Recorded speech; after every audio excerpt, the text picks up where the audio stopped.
চারা নিয়ে কি কোনো অভিযোগ আছে? কোনো অভিযোগই নেই। তো আমাদের কিছু গাছ দেখান তো লতি আসছে কিনা প্রিয় দর্শক।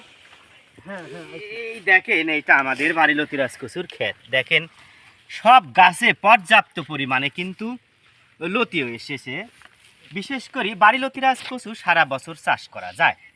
তবে চলছে নভেম্বর, আপনারা অবশ্যই নভেম্বর থেকে শুরু করবেন।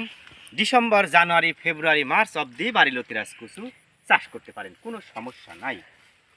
বিশেষ করে ডিসেম্বর মাস থেকে শুরু হয় বাণিজ্যিকভাবে বাড়িলতি রাজকচু চাষ।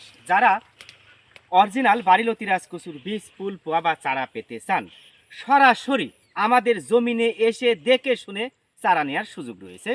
যেমন ৭,৫০০ চারা আমরা উত্তোলন করিতেছি। বিশেষ করে এই ভাই নিজে বস্তায় প্যাকেট করছে, নিজে বস্তায় সাজিয়েছে, আমরা জমি থেকে চারা উত্তোলন করেছি।